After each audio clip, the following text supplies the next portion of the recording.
Estendemos igualmente um agradecimento especial a Gordon, que trabalhou muito para que este projeto se tornasse realidade. Embora estejamos agradecendo aos amigos e parceiros que trabalham em favor deste livro, quero enfatizar que este livro é mais de Colin do que meu. Nas páginas seguintes, falamos muito sobre trabalhar de perto com as pessoas, torná-las discípulos, ajudá-las a crescer e florescer no ministério e ficar ao lado delas em longo prazo. Colin tem feito isso comigo nestes mais de 30 anos passados. Ainda que agora eu não tenha mais o privilégio de trabalhar ao lado de Colin como irmão e colega, e sei que ele é muito agradecido por toda a obra de polimento que fiz. Quero deixar claro que a maioria das ideias expostas em seguida são minhas agora porque foram primeiramente dele. Finalmente, queremos agradecer a nossas famílias, em especial as boas esposas com as quais Deus nos abençoou. Jack, de Colin, e Ali, minha esposa. O amor, o encorajamento, as palavras e o exemplo delas significa muito mais do que podemos dizer. Capítulo 1. A treliça e a videira. Temos 2 treliças em nosso quintal. Uma está presa à parede de trás da garagem. É uma treliça muito bem feita. Gostaria de reivindicá-la como minha própria criação, mas não posso. Ela é forte, confiável e projetada com habilidade. A pintura verde-oliva tem sido mantida nova. Falta apenas uma coisa: uma videira.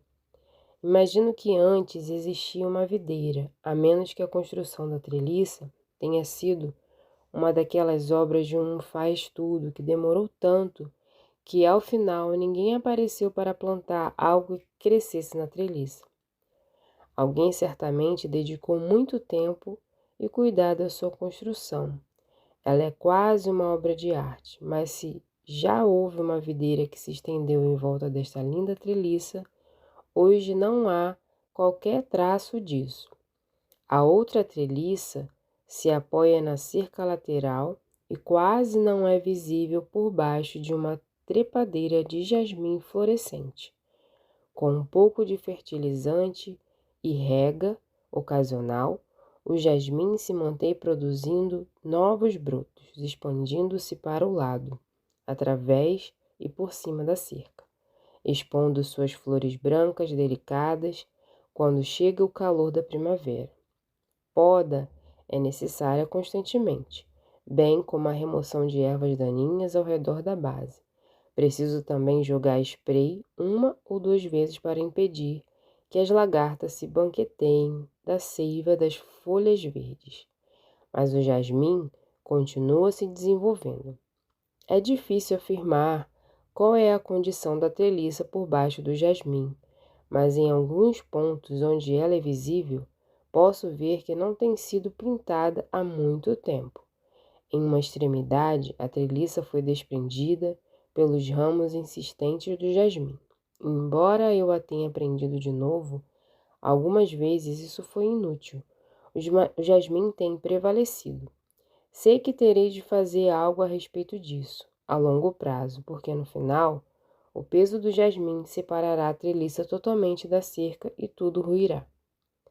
Tenho pensado frequentemente em tirar uma muda do jasmim e ver se ela crescerá na bela, mais vazia treliça da garagem, embora pareça uma vergonha encobri-la.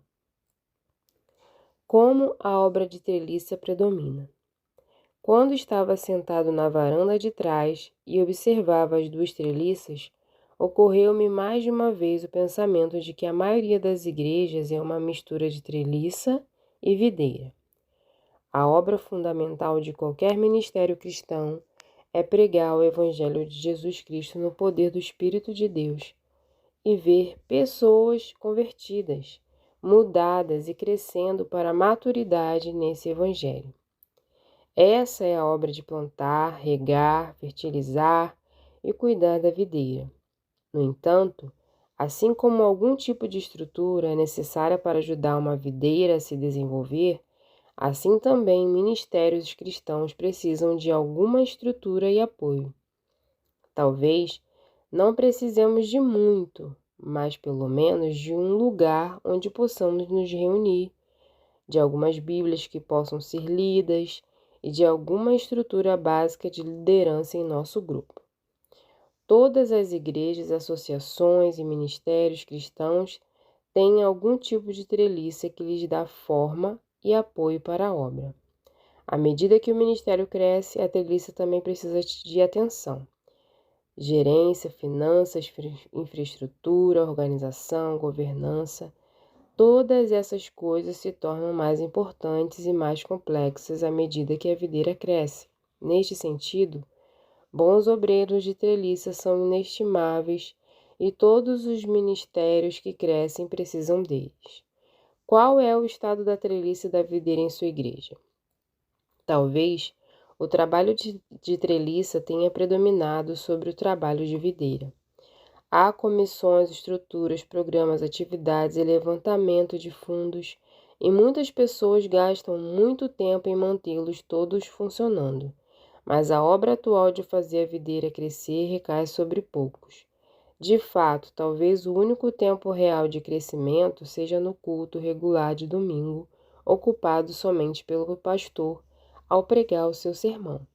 Se a sua igreja está nesta condição, então há toda a chance de que a videira esteja parecendo cansada. As folhas são menos verdes, as flores são menos abundantes e já faz algum tempo que não se vêem novos brotos. O pastor continua trabalhando intensamente, sentindo-se sobrecarregado, pouco apreciado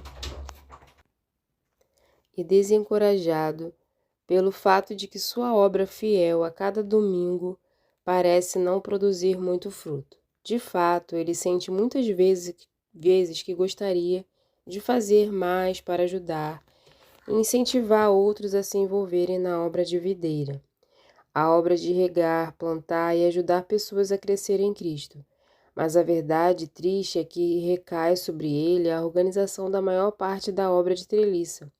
Rol de membros, propriedades e questões de prédios, comissões, finanças, orçamento, supervisionar o escritório da igreja, planejar e administrar eventos. Não há tempo suficiente. E este é o fato a respeito da obra de treliça. Ela tende a predominar sobre a obra de videira. Talvez porque a obra de treliça seja mais fácil e menos pessoalmente ameaçadora. A obra de videira é pessoal e exige muitas orações. Exige que dependamos de Deus e abramos a boca para falar a palavra de Deus de alguma maneira para outras pessoas, por natureza, ou seja, por natureza pecaminosa. Nos retraímos disso. O que você prefere fazer? Sair com um grupo de voluntários da igreja e realizar alguns serviços de limpeza?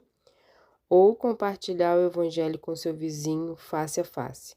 Qual é mais fácil? Ter uma reunião para discutir o estado do carpete ou um encontro particular difícil no qual você tem de repreender o irmão por seu comportamento pecaminoso? A obra de treliça também parece mais impressionante do que a obra de videira. É mais difícil e estrutural. Podemos apontar alguma coisa tangível, uma comissão, um evento, um programa, um orçamento, uma infraestrutura, e dizer que fizemos algo. Podemos construir nossa treliça até que ela atinja os céus, na esperança de fazermos um nome para nós mesmos, mas ainda haverá pouco crescimento na videira. A concentração na obra de treliça, que é tão comum em muitas igrejas, deriva-se de uma visão institucional do ministério cristão. É muito possível igrejas, organizações e até denominações inteiras se darem totalmente à manutenção de sua instituição. Conheço uma igreja que tem 23 organizações e estruturas diferentes que funcionam semanalmente, e todas elas são listadas no boletim semanal. Todas essas atividades diferentes começaram em algum momento do passado, como boas ideias para o crescimento da vida da igreja e resultam Certamente muitas pessoas circulando pelo edifício da igreja durante a semana para fazerem muitas coisas. Todavia, quando o trabalho de videira real está acontecendo, quantas pessoas estão ouvindo a palavra de Deus e, pelo poder do seu Espírito, crescendo em conhecimento e piedade? Nesta igreja específica, a resposta é bem poucas. Independentemente da razão, não há dúvida de que em muitas igrejas manter e aprimorar a treliça predomina constantemente sobre o cuidar da igreja. Fazemos reuniões, mantemos prédios, nos reunimos em comissões, designamos os empregados e supervisionamos o trabalho deles. Cuidamos da administração, levantamos fundos e geralmente cumprimos as exigências que nossa denominação deseja que cumpramos. De algum modo, isto tende a acontecer especialmente quando ficamos mais velhos. Começamos a ficar cansados da obra de videira e assumimos mais e mais responsabilidades organizacionais. Às vezes, isso pode até acontecer porque somos vistos como desenvolvedores de videiras bem-sucedidos. E por isso saímos da obra de crescimento de videira para a obra de falar aos outros sobre como realizar o crescimento de videira. No entanto, as coisas pioram ainda mais quando paramos para considerar a comissão que Deus entregou a todos nós como seu povo. A parábola da treliça e da videira não é apenas um quadro das lutas em minha própria igreja local. É também um quadro do progresso do Evangelho em minha rua, bairro, cidade e mundo. A videira e a comissão. Em 1992, um jovem chamado William Carey publicou um pequeno livro intitulado Uma Inquirição sobre as obrigações de cristãos usarem meios para a conversão dos pagãos. No livro, Carey argumentou contra a opinião prevalecente de que a grande comissão, dada em Mateus 28, fora cumprida pelos primeiros apóstolos e não se aplicava à igreja em gerações posteriores. Carey via essa ideia como uma abdicação de nossa responsabilidade. Ele entendia a grande comissão como um dever e privilégio para todas as gerações, e assim começou o movimento moderno de missões. Para a maioria de nós, isto não é mais controverso. É claro que devemos enviar missionários aos confins da terra e procurar alcançar todo mundo para Cristo. Mas isto é realmente o que Mateus 28 nos chama a fazer? A comissão se aplica à nossa própria igreja e a cada discípulo cristão? Estes versículos famosos são dignos de observação mais atenta. Quando os discípulos, levemente assustados, viram o Senhor Jesus ressuscitado no monte da Galileia, se prostraram diante dele com uma mistura de temor e dúvida no coração. E quando Jesus veio e falou com eles, suas palavras não fizeram nada para acalmá-los. Ele lhes disse: Toda a autoridade me foi dada no céu e na terra. Mateus 28, 18. Esta afirmação impressionante tem nuances de Daniel 7.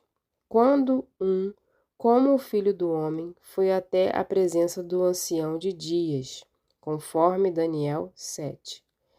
Foi-lhe dado domínio e glória e o reino para que os povos, nações e homens de todas as línguas o servissem. Daniel 7, 13 e 14. Isto é, o que eu sou, Jesus estava dizendo a seus discípulos. E nos 3 anos passados, os discípulos tinham-no visto por si mesmos.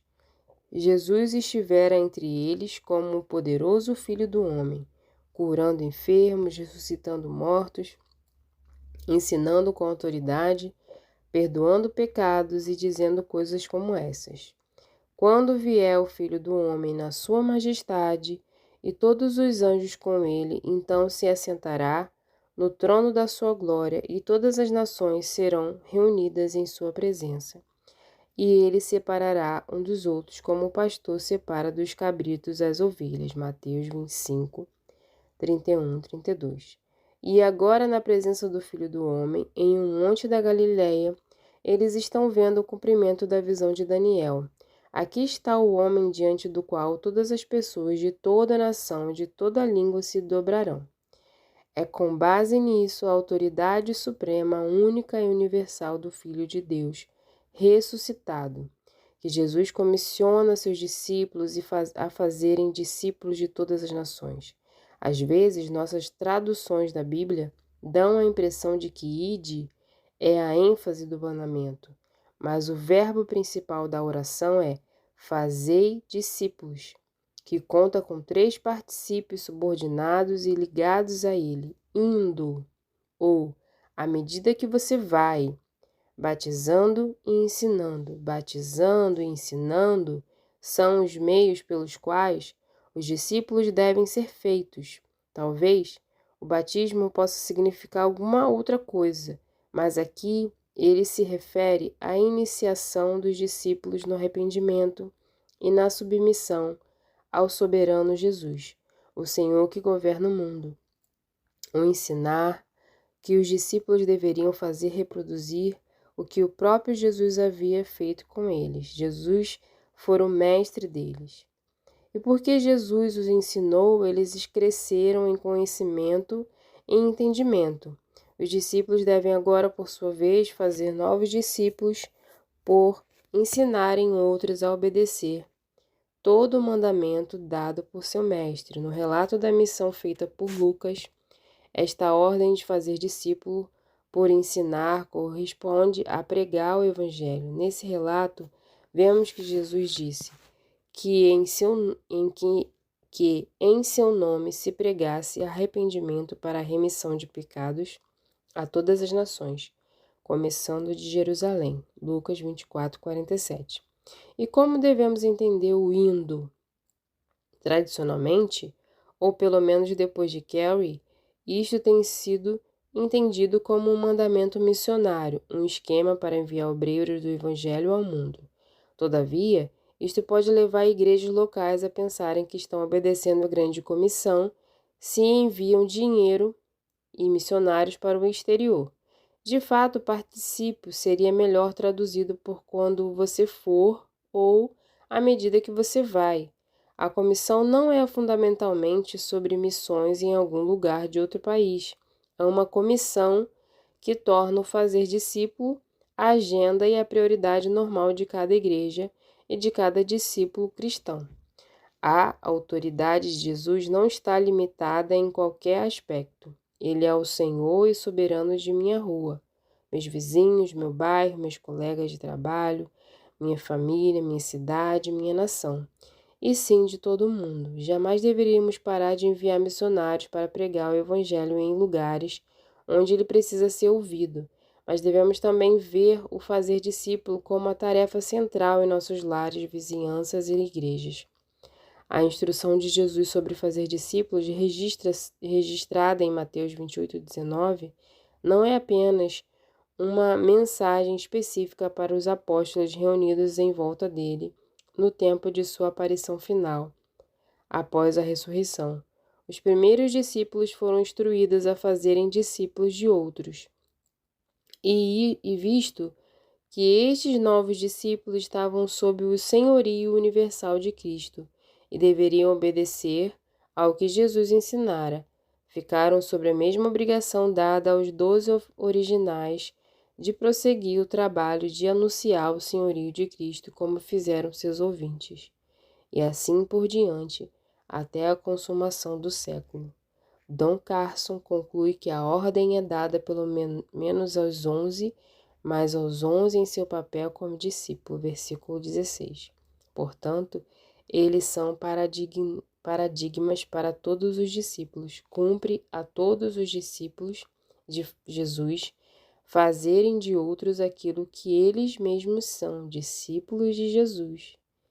Ser um discípulo significa ser chamado a fazer novos discípulos.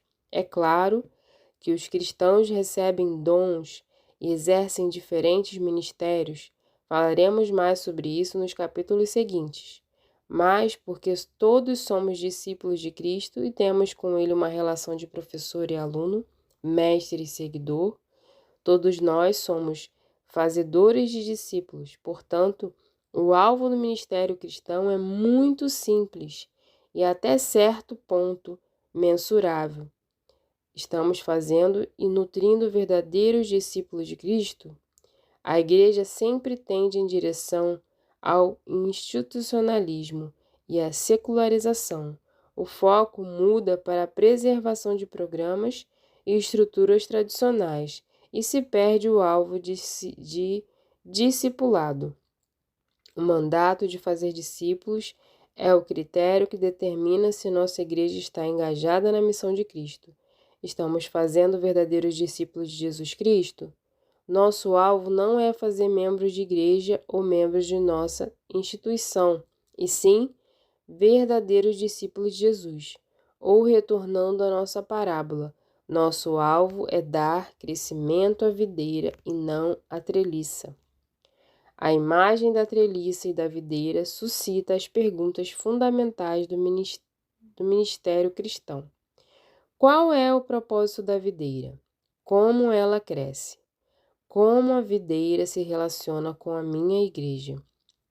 O que é a obra de videira e o que é a obra de treliça? E como podemos saber a diferença?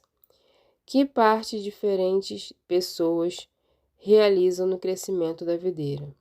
Como posso ter mais pessoas envolvidas na obra de videira? Qual é o relacionamento correto entre a treliça e a videira?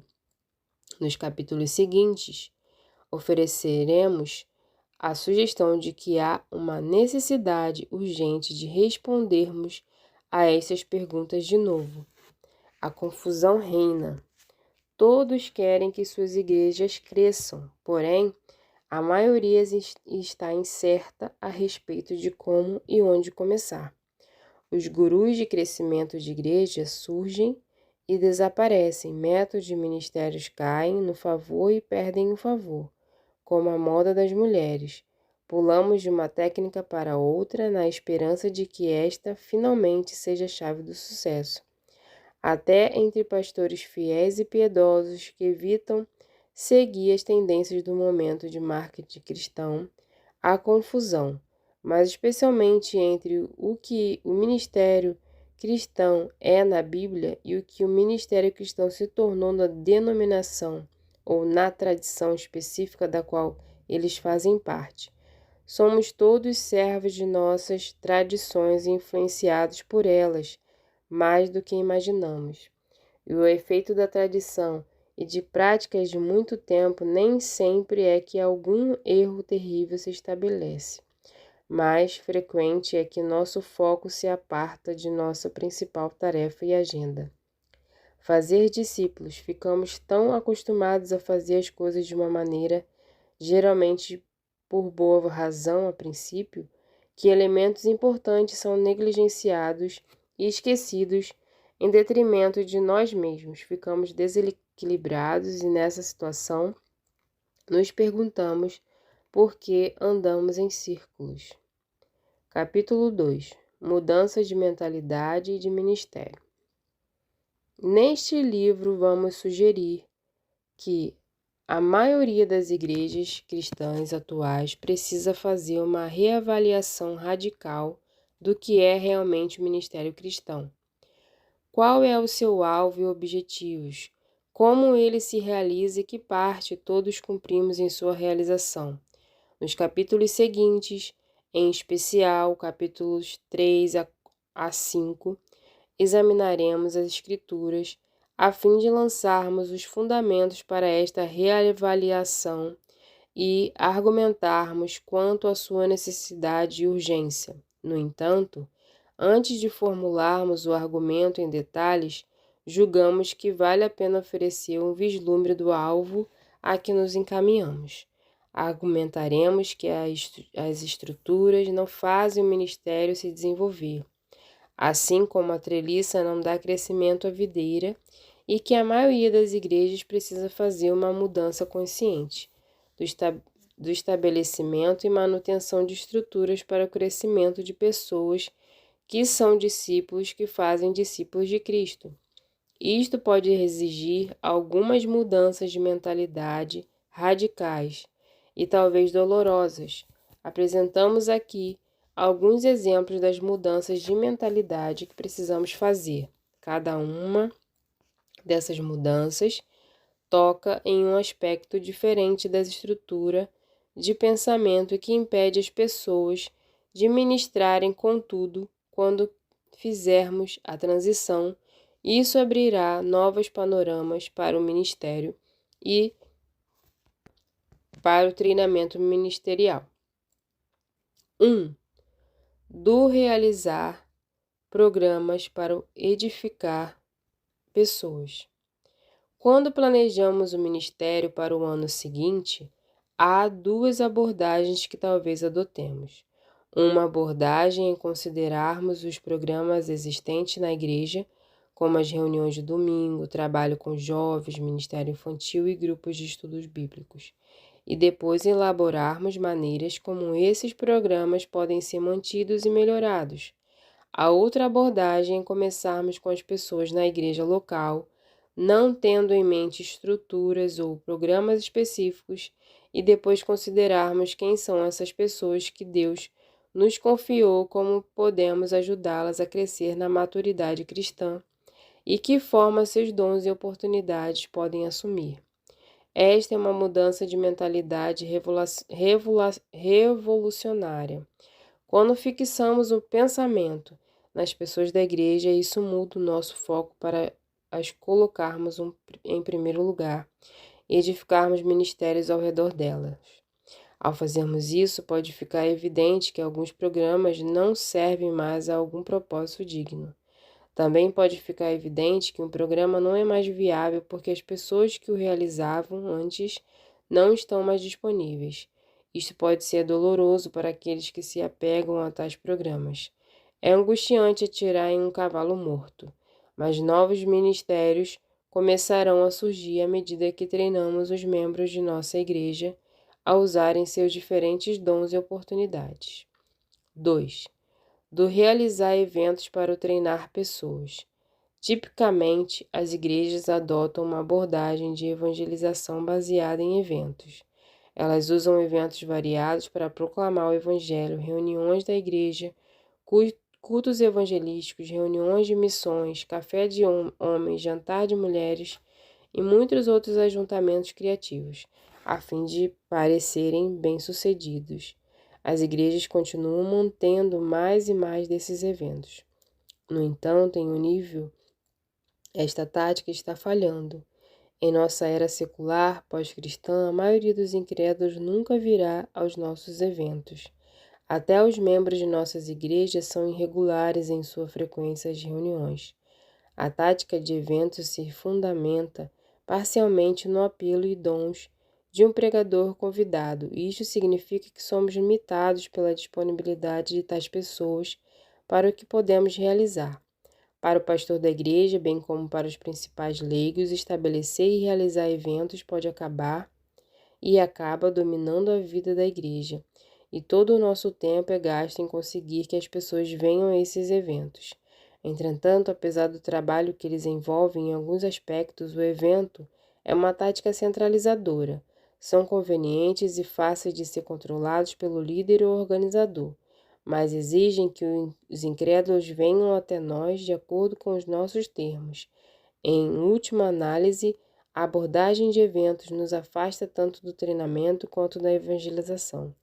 Se quisermos que nossa estratégia seja focalizada em pessoas, devemos concentrar-nos em treinamento, o que aumenta o número e a eficácia de comunicadores do Evangelho, ou seja, pessoas que podem falar as boas novas em conversas pessoais e em contextos públicos.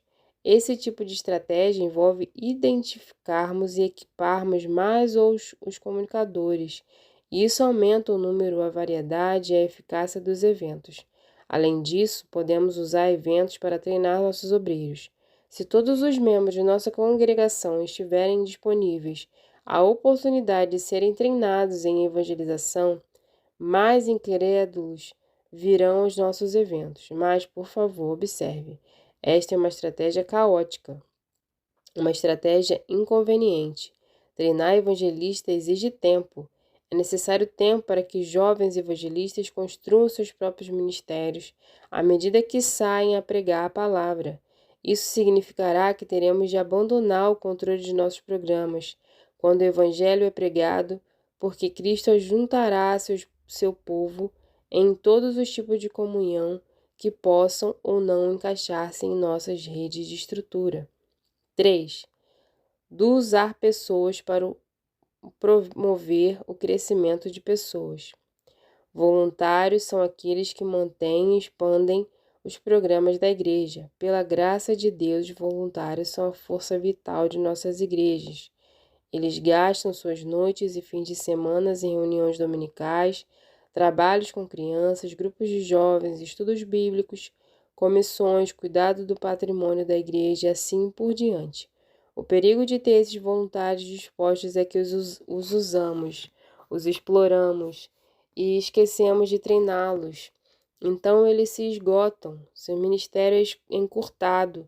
Descobrimos que falhamos em desenvolver sua vida cristã e seu possível ministério. Em vez de usarmos nossos voluntários, deveríamos considerar como podemos incentivá-los e ajudá-los a crescer no conhecimento e no amor a Cristo, porque serviços resultam do crescimento cristão e não o contrário. Por exemplo, um casal habilidoso e comprometido que conheço serviu fielmente como líder de estudo bíblico por 6 anos consecutivos, enquanto também conciliavam compromisso de estudo e trabalho. No 7º ano, contando com o encorajamento de seu pastor, eles tiveram um ano de descanso, uma interrupção de liderarem estudos bíblicos para propiciarem refrigérios a si mesmos e apenas participarem de um grupo e recarregarem as baterias. Depois de seu ano de descanso, eles mergulharam de novo em liderança. Precisamos cuidar de pessoas e ajudá-las a florescer e crescer no ministério, e não esgotá-las no interesse de manter nossos programas em continuidade. 4. Do preencher lacunas para o treinar novos obreiros. Uma das pressões imediatas sobre os pastores é preencher lacunas deixadas por líderes que renunciam a nossos programas. Mas se nos focalizarmos apenas em preencher lacunas, nunca sairemos do modo de manutenção. Estamos apenas mantendo sem propósito ministérios existentes em vez de nos expandirmos em novos ministérios. Deveríamos começar com as pessoas que Deus nos deu, não com nossos programas. Precisamos considerar cada pessoa como um dom de Cristo, a nossa igreja, e equipá-las para o ministério. Portanto, em vez de pensarmos, podemos preencher essa lacuna com o nosso pessoal, talvez a pergunta que precisamos considerar é: que ministério esse membro poderia exercer? De nossa experiência, poderíamos citar muitos exemplos de pessoas que tiveram e não tiveram esta experiência. Por exemplo, considere Sara uma atleta de elite convertida por meio de ministério relacionado a atletas.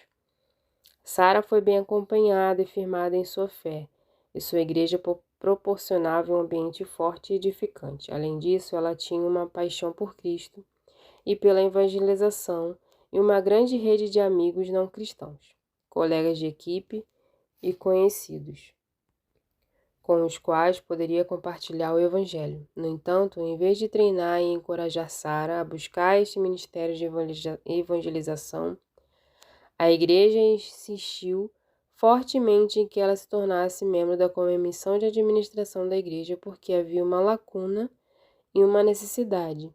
E Sara se mostrava entusiasta e disposta a ajudar. A igreja estava preenchendo lacunas, não construindo um ministério ao redor dos dons e oportunidades das pessoas. Um exemplo mais positivo foi Dave, um rapaz que sofria de esquizofrenia. Dave era uma pessoa muito inteligente, capaz que amava o Senhor, mas sua doença significava que, para ele, quase todas as formas de ministério estavam fechadas. Ele não tinha estabilidade e força mental para liderar estudos bíblicos. ajudar novos crentes em seu crescimento ou contribuir para quaisquer outros programas ou eventos da igreja. No entanto, em seus períodos lúcidos e racionais, David tinha potencial enorme para evangelização e ministério entre seus muitos amigos e contatos que também sofriam de desordens mentais e emocionais. Seu pastor treinou e incentivou Dave neste ministério e colocou outros amigos cristãos para assisti-lo, apoiá-lo, ajudá-lo, com acompanhamento. Foi um exemplo maravilhoso ver o ministério potencial de uma pessoa especial e ajudá-la e equipá-la para fazer discípulos. Se começarmos vendo as coisas nesses termos, se abrirão novas áreas de ministério centrado em dons e oportunidades específicas de nossos membros. Em vez de preencher uma vaga numa comissão, um de nossos membros poderia começar um ministério direcionado à sua comunidade étnica ou um grupo de estudo bíblico em seu local de trabalho. Além disso, focalizarmos em pessoas nos ajudará a descobrir e treinar possíveis candidatos ao ministério integral da palavra. Falaremos mais sobre isso no capítulo 9 e 10. 5. Do resolver problemas para ajudar pessoas a progredirem. Um sentimento comum entre os cristãos é o de que só recebem visitas ou outros oram em seu favor quando estão doentes ou desempregados. É claro que nossas igrejas sempre incluem pessoas que enfrentam problemas. O povo de Deus tem muitas necessidades, assim como o resto da população. E como ministro de Cristo, precisamos amar e receber bem a todos independentemente de suas necessidades e situações individuais, e não ignorar seus problemas com palavras mesquinhas. Tiago 2, 14 e 17. No entanto, não queremos criar o tipo de ambiente de ministério em que a única maneira pela qual as pessoas podem relacionar-se umas com as outras é por discutirem seus problemas. Se o ministério em nossas igrejas estiver baseado em reagir aos problemas que ocorrem às pessoas, muitas não receberão nenhuma atenção, porque são mais reservadas em compartilhar seus problemas. O alvo é levar as pessoas em direção a um viver santo e ao conhecimento de Deus, quer estejam enfrentando problemas, quer não. Esta é a razão por que proclamamos a Cristo, advertindo a todo homem, ensinando a todo homem toda a sabedoria, a fim de que apresentemos todo homem perfeito em Cristo. Colossenses 1, 28. Portanto, pergunte a si mesmo se o seu ministério é reativo ou proativo. Se na maior parte do tempo você estiver lidando com os problemas das pessoas, não terá energia para implementar treinamento proativo e nova obra de crescimento. Se em seu ministério você adota uma abordagem de solução de problemas, as pessoas que têm necessidades mais críticas dominarão seus programas e essas necessidades hão de fatigá-lo, exauri-lo, reduzindo a eficácia de seus outros ministérios. 6. Do prender-se a ministério ordenado para o desenvolver liderança de equipe. As denominações estão corretas em ordenar e estabelecer ministros para serem pastores fiéis do rebanho de Cristo. Entretanto, há diversas maneiras pelas quais a prática de ordenação obstrui o treinamento ministerial nas igrejas. Primeiramente, se os únicos verdadeiros ministros são pessoas ordenadas pela denominação, nossas igrejas não terão qualquer incentivo para encorajar outros que não são ordenados a testarem seus dons de pregação e ensino. Em segundo, se a política se limita a preencher vagas ministeriais em igrejas que estão sem pastores, por que devemos procurar evangelistas e plantadores de igrejas que poderiam desenvolver uma nova obra? Em terceiro, tendemos a selecionar para o treinamento pessoas que se encaixam no molde do ministro ordenado, ignorando o fato de que algumas pessoas dotadas podem não se encaixar adequadamente na tradição ministerial e que seus dons podem levá-las a começar algo inédito para o evangelho fora das estruturas denominacionais existentes. No pensamento tradicional, Espera-se que o ministro ordenado de uma igreja realize todos os ministérios públicos da palavra e das ordenanças, visitação pastoral, evangelização, classes de ensino da escritura e mais. Contudo, se devemos nos focalizar em treinar, isto significa ministério de equipe. Os membros de igreja são frequentemente contrários a ministério de equipe por várias razões. Primeiramente, o treinamento parece elitista, visto que somente alguns poucos são selecionados. Em segundo, alguns cristãos querem apenas que o verdadeiro ministro pregue ou visite, não fique contente quando ele é substituído por um aprendiz ou um ministro leigo. Por fim, o tempo que o ministro gasta treinando a equipe é visto frequentemente como uma distração de seus deveres pastorais. Todavia, os benefícios de equipe ministerial são muitos, por isso vale a pena liberarmos nossos pastores para que tenham o tempo e o espaço que precisam para desenvolver eles mesmos uma equipe. 7. Do focalizar-se em governo de igreja para formar parcerias de ministério. Questões concernentes ao modo como as igrejas são governadas dominam frequentemente o ministério local. Em um nível, isto deve ser esperado, porque todas as denominações são definidas parcialmente por seu entendimento distintivo de governo de igreja, e é importante que uma igreja seja fiel a seu legado evangélico, entretanto, comprometimento inflexível com uma forma de governo específica pode destruir o treinamento. Igrejas podem se ver gastando muito tempo em debates de questões como onde os ministros, aprendizes e as equipes de ministério se encaixam em nossas estruturas. Eles são presbíteros, diáconos, ministros ou membros de comissão da igreja? Talvez seja mais proveitoso pensarmos nessas coisas em termos de parcerias de ministério e não em estruturas de governo. Outra maneira de pensarmos nisto é que os presbíteros e os líderes da congregação devem ser eles mesmos desenvolvedores ativos da videira, antes de pensarmos em confiar-lhes responsabilidade de supervisão. Eles devem ser aquele tipo de pessoa que lê a Bíblia com outras pessoas, um a um, e compartilha Cristo com seus vizinhos. 8. Do depender do treinamento de instituições para estabelecer o treinamento local. Colocar juntos pastores eruditos e dotados para prover treinamento teológico, acadêmico e rigoroso é uma estratégia sábia. Esse tipo de treinamento é essencial tanto para ministros leigos quanto para ministros ordenados.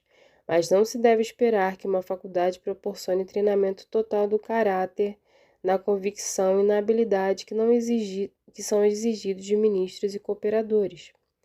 Muito disto deve ser feito por meio de treinamento durante o servir na vida da igreja. Portanto, o treinamento em instituições é ideal, se a educação em faculdades e o treinamento nas igrejas puderem acontecer juntos, mas talvez isto nem sempre seja possível acontecer concomitantemente. Por exemplo, em nossa parte do mundo, é comum a educação teológica formal ter inserida entre o Ministério de Aprendizado antes da faculdade e um serviço de treinamento prático na igreja depois da faculdade. Quanto a outros comentários sobre aprendizado de ministério local, ver capítulo 11. Há também muitas oportunidades para as igrejas entregarem um treinamento formal ou externo ao seu treinamento local e crescimento de pessoas. Por exemplo, a participação de um programa de educação à distância para treinar pessoas leigas em teologia, bem como em outras áreas de estudo. 9. Do focalizar-se em impressões imediatas para objetivar a expansão de longo prazo. Somos consumidos facilmente por mantermos em andamento programas ministeriais. O urgente substitui o importante, e todos pensam que deve cuidar primeiro de sua agenda. Sabemos que treinar líderes nos ajudará a manter e expandir o ministério, mas precisamos de todas as nossas energias para manter os programas em andamento. Entretanto, se tirarmos nosso foco de pressões imediatas, estabelecermos como alvo a expansão de longo prazo, as pressões que enfrentamos se tornarão menos imediatas e podem até desaparecer. 10. Do encorajar-se em administração para o engajar-se em ministério. Os pastores precisam realmente ser administradores responsáveis dos recursos a eles confiados, e por isso sempre têm certa quantidade de administração que devem realizar. Mas a armadilha para eles é ficarem tão envolvidos no exercício administrativo que enfraquecem o ministério de ensino e treinamento. Quantas horas por semana seu ministério consome em reuniões de comissões, administração de patrimônio, organização de programas ou condução de negócios da igreja? Você poderia treinar outros para assumirem parte desta obra. O seu pastor poderia ser aliviado de parte da sobrecarga administrativa para que pudesse dedicar tempo ao treinamento de um ou dois novos líderes. 11. Do buscar o crescimento da igreja para desejar o crescimento do evangelho. Quando gastamos tempo e recursos em treinar líderes, logo ficamos com medo de perdê-los. Entretanto, um de nossos alvos em treinar pessoas deve ser encorajar algumas delas a receberem treinamento formal posterior, a fim de que sigam para o ministério denominacional ou missionário. Devemos ser exportadores de pessoas treinadas em vez de acumuladores de pessoas treinadas. Em uma igreja pobre de recursos, isso pode ser algo difícil de se fazer. Até em igrejas que têm muitos líderes, há exigência de mudança e retreinamento frequentes. Mas nossa visão da obra do Evangelho deve ser global, bem como local. O alvo não é o crescimento da igreja, no sentido de nossa igreja local expandir em número de membros, orçamento, reputação e plantação de igreja. E sim, o crescimento do Evangelho. Se treinarmos e enviarmos obreiros a novos campos, tanto locais quanto globais, nosso ministério local pode não crescer em números, mas o Evangelho avançará por meio destes novos ministros da palavra.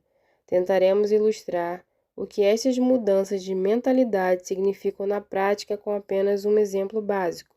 Imagine que um cristão razoavelmente firme diga a você, após o culto de domingo de manhã: veja, gostaria de me envolver mais aqui e oferecer alguma contribuição, mas sinto-me como se não houvesse nada para eu fazer. Estou do lado de fora. Ninguém me pede que faça parte de uma comissão ou lidere estudos bíblicos. O que posso fazer? O que você pensaria ou diria imediatamente? Começaria a pensar em algum evento ou programa que deveria começar e no qual essa pessoa poderia ajudar? Algum trabalho que precisaria ser feito? Algum ministério ao qual ela poderia juntar-se e dar apoio? É desta maneira que costumamos pensar sobre o envolvimento de membros de igreja na vida congregacional. Em termos de trabalhos e funções, recepcionista, líder de estudo bíblico, professor de escola dominical, tesoureiro, presbítero, músico, líder de louvor e assim por diante, a implicação desta maneira de pensar na vida da congregação é clara. Se todos os trabalhos e funções estão ocupados, não há realmente nada a fazer nesta igreja. Estou reduzido a ser um passageiro. Esperarei até que seja convocado a fazer alguma coisa. A implicação para o corpo pastoral é semelhante. Manter as pessoas envolvidas e ativas significa achar trabalhos para elas fazerem. De fato, os gurus de crescimento de igrejas dizem que dá às pessoas algum trabalho a fazer dentro dos 6 primeiros meses de sua união na igreja é vital para elas se sentirem pertencentes ao grupo. No entanto, se a verdadeira obra de Deus é uma obra pessoal, ou seja, falar piedosamente a sua palavra de uma pessoa para outra, então os trabalhos nunca estão todos ocupados. As oportunidades para que os cristãos ministrem pessoalmente aos outros são ilimitadas. Portanto, você poderia parar e responder a seu amigo: Você está vendo aquele homem sentado sozinho ali? É o marido de Julie. Ele está alheio às coisas aqui. De fato, não tenho certeza se ele já se tornou cristão. O que você acha de ser apresentado a ele e acertar um compromisso de tomarem café uma vez a cada 15 dias e lerem a Bíblia juntos? Ou veja aquele casal ali.